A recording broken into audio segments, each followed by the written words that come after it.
It's Monday, October 13th, 2014, and it's time for the week that was, brought to you by SwimOutlet.com, the web's most popular swim shop.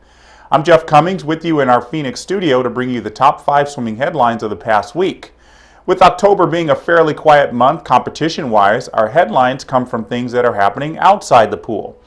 Let's get things started with the decision by the Japanese Swimming Federation concerning Naoya Tomita. At number 5 is the announcement that Tomita will serve a suspension of more than a year for stealing a camera from the deck of the Asian Games last month. This is in addition to Tomita being fined $1,000 by the courts. The suspension means Tomita can't compete in Japan until March 31st, 2016, which is 2 weeks before the Olympic trials. Whether or not Tomita decides to continue in the sport as one of the country's top breaststrokers remains to be seen. It would seem that the Japanese Federation takes the issue very seriously, since they are handing Tomita a very long suspension that is much longer than USA Swimming gave Michael Phelps for his DUI arrest. Further south in Australia, for our number 4 headline, we are learning that the Swimming Federation there is unable to pay the top athletes the performance bonuses promised to them this year for winning medals at the Commonwealth Games and Pan-Pacific Championships.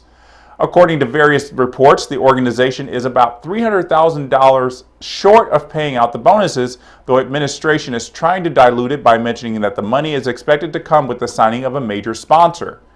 The loss of several sponsors in the wake of the fiasco surrounding the Still Knox issue involving the 400 free relay swimmers just before the 2012 Olympics appears to be affecting not only the administration but the athletes who are the face of that administration. Moving on to number 3, and we go back to Japan for good news, the 50th anniversary of the 1964 Olympics in Tokyo. The event was a chance for Japan to make good after the events of World War II, and all indications were the event was a success. How else to explain why Japan got the Olympics again for 2020?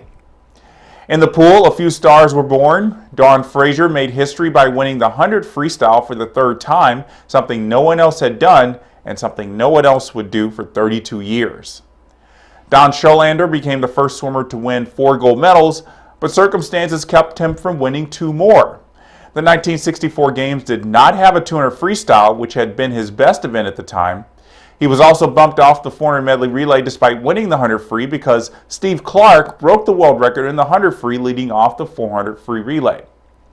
The meet was also highlighted by the American men winning all but 3 events, the Germans competing under one flag for the last time under the Iron Curtain, and the arrival of Donna De Verona onto the sports scene. After winning the 400 IM, she would parlay that success into broadcasting, becoming one of the first female sports broadcasters in the United States. Fraser flew to Tokyo last week to take part in the festivities of the celebration. Probably a bittersweet return for Fraser, though.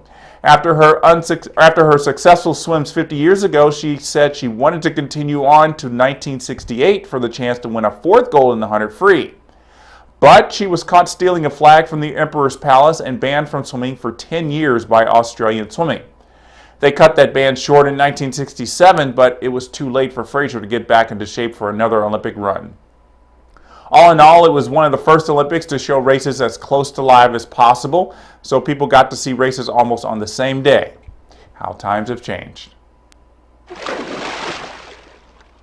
At number 2 on the show today is the announcement that Andrew Seliskar, viewed as the top high school male recruit this season, will be a Golden Bear next fall.